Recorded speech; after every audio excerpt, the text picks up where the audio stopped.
Content లేనోడే పక్కోడిని తిడతాడు. తోటి వారి గోప్యతను మర్యాదను కాపాడకుండా మాట్లాడడం ట్రెండ్గా మారింది. తెలంగాణలో కొత్త న్యాయకత్వాన్ని పెంపొందిస్తున్నాం. రాష్ట్రానికి నష్టం జరిగితే చూస్తూ ఊరుకోం. శత్రువు దెబ్బ కొట్టకుండా చూసుకోవాలి. మన ఆలోచనే ఆయుధం కావాలి.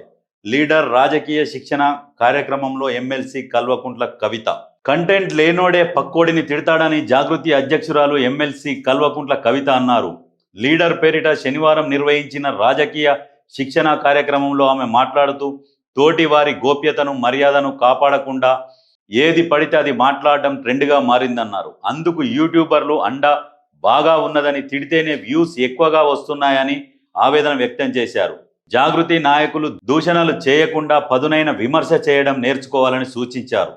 అయితే ఈమె ఇప్పుడు కంటెంట్ లేనోడే పక్కోడిని తిడతాడు అంటే ఎవడు కంటెంట్ లేనోడు అంటే వాళ్ళ అన్న పేరు చెప్తుంది అన్నట్టు. వాళ్ళ అన్న దగ్గర కంటెంట్ లేదు కాబట్టి పొద్దున లేస్తే రేవంత్ రెడ్డి మీద పడి ఏడుస్తాడు. ఒక సంస్కారం ఉండదు, ఒక పద్ధతి ఉండదు, ఒక విమర్శించే పద్ధతి కూడా తెలియనోడు ఎవరైనా ఉన్నారు అంటే అది కేటీఆరే. ఆమె డైరెక్ట్గా ఇప్పుడు వాళ్ళ అన్నను తిడుతుంది అన్నట్టు. ఇప్పుడు నేర్చుకోండి, కేటీఆర్ గారు కవిత చెప్పేది విని నేర్చుకోండి.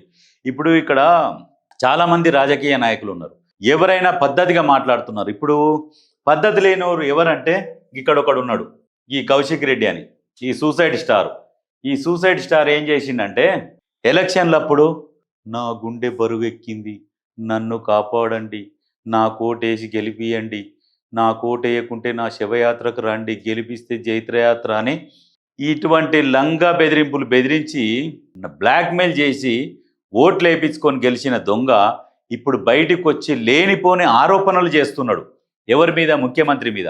సరే, మరి వచ్చి 20 నెలలు అవుతుంది లంగాలు, మరి ఎందుకు ప్రూవ్ చేయలేకపోయారు? మరి ఆయన మీద ఇప్పుడు ఏదైతే ఆరోపణలు చేసిర్రో నిరాధారమైన ఆరోపణలు చేసిర్రు, మరి ఆ ఆరోపణలని మరి ఆధారం చూపించి ప్రూవ్ చేయాలి కదా. మీరు వచ్చి 20 నెలలకు పైన అయిపోయింది. ఇప్పుడు ఎందుకు అంటున్నారంటే ఈ కౌశిక్ రెడ్డి అనే వ్యక్తి ఎందుకు మాట్లాడుతున్నాడంటే కేటీఆర్ మీద విపరీతంగా విమర్శలు వస్తున్నాయి. జనాలల్లో కూడా ప్రజలు ఏమనుకుంటున్నారంటే అమ్మో వీడొద్దురా నాయన, వీడు మనిషి ఎటనో ఉన్నాడు, అమ్మో వీడొస్తంటే వద్దు అని చెప్పేసి ఆ రకంగా జనాలు తిట్టుకుంటున్నారు. వీళ్ళు ఏం చేస్తున్నారంటే ప్రతి దగ్గర నుంచి రిపోర్ట్ తెప్పించుకుంటున్నారు, అందరు కేటీఆర్ని తిడుతున్నారని కేటీఆర్కి అర్థమైపోయి ఇప్పుడు ఏం చేయాలి, కేటీఆర్ మీద ఏవేవైతే మచ్చలు ఉన్నాయి, టెలిఫోన్ ట్యాపింగు, సినిమా ఫీల్డ్ వాళ్ళతోని సత్సంబంధాలు, ఇక ఏ సంబంధాలు ఆ సంబంధాలు, కొన్ని డ్రగ్స్కి సంబంధించి అవినీతి, కాళేశ్వరం కుంభకోణం, ఓఆర్ఆర్ కుంభకోణము, ధరణి కుంభకోణం, ఇవన్నీ కుంభకోణ ఆరోపణలన్నీ కేటీఆర్ మీద ఉన్నాయి. ఇప్పుడు ఏం చేయాలి? కేటీఆర్ వీటి నుంచి బయటపడాలంటే పడలేడు.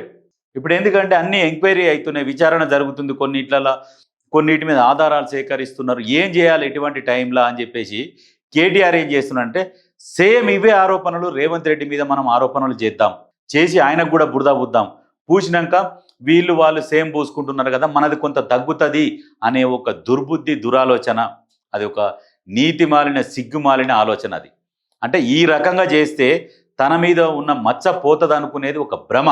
కేటీఆర్ నిజంగా చెప్తున్నాము, తెలంగాణ ప్రజలు చాలా తెలివి కల్లోళ్ళు. కాకపోతే తెలంగాణ ప్రజలల్లో ఎవరైతే తెలివి తక్కువ వాళ్ళు ఉన్నారో వాళ్ళు కేటీఆర్ ఎమ్మడి తిరుగుతున్నారు. వాళ్ళు ఎంతసేపటికి కేటీఆర్ ఇప్పుడు గాడిదని చూపించి గుర్రం అనగా ఈ గుర్రం జై అంటారు, గుర్రాన్ని చూపించి గాడిదన్న జై అని అంటారు. అసోంటోళ్ళు కేటీఆర్ ఎమ్మడి తిరుగుతుండు. వాళ్ళని చూసి కేటీఆర్ ఏమనుకుంటున్నా అంటే నా ఎమ్మటి చాలా బలం ఉన్నది, నేను ఎన్నికల్లో పోతే గెలుస్తా అనే ఒక వాపును చూసి బలుపు అనుకొని మాట్లాడుకుంటున్నాడు. అంటే ఈ రకమైన మనం ఒక ప్లాన్ గీసినాము, ఈ ప్లాన్లో పోతున్నామని అనుకుంటున్నాడు. కాకపోతే ఆ ప్లాన్ కాదు, అది మీరు తీసుకున్న బొంద. మళ్ళీ అదే బొందల మీరు పడతారు. ఎందుకంటే తెలంగాణ ప్రజలకు అన్నీ తెలుసు. రేవంత్ రెడ్డి ఏంది, ఆయన గత చరిత్ర ఏంది, ఎక్కడి నుంచి వచ్చిండు, ఏ స్థాయి నుంచి వచ్చిండు అనేది ప్రతి ఒక్కరికి తెలిసిన చరిత్ర. కాబట్టి ఎవరు కూడా నమ్మరు. ఇప్పుడు నువ్వు అనుకో, 10 సంవత్సరాలు మీరు పరిపాలించిన 10 సంవత్సరాలల్లా నువ్వు ఎక్కడెక్కడ ఏం చేసింది, నువ్వు అధికారంలో ఉన్నప్పుడే బయటపడే నీవన్నీ బాగోతాలు. అధికారంలో లేనప్పుడు కాదు, అధికారంలో ఉన్నప్పుడే బయటపడ్డాయి. ఇదంటే దొంగ, ఈ దొంగనైతే పట్టించుకోవద్దు, అది వేస్ట్, సింధీ చోర్ దొంగ. అసలు ఆ మాటలు కూడా పట్టించుకోకూరి, లైట్ తీసుకోరి, లెక్కలకు తీసుకోకూరి. అసలు ఎవ్వరు కూడా ఈ పాడి కౌశిక్ రెడ్డి అనేటువంటి మాట అసలు లెక్కలకు తీసుకోకూరి. ఎందుకంటే ఒక కుక్క మొరుగుతూ ఉంటుంది, ఒక పిచ్చి లేచిన కుక్క మొరుక్కుంటా పోతుంది. మనం కూడా లైట్ తీసుకోవాలి. ఎవరైనా రాజకీయంలో ఉన్న వాళ్ళు, ఏ పార్టీ వాళ్ళు అయినా గిసొంటోని లైట్ తీసుకోవాలి.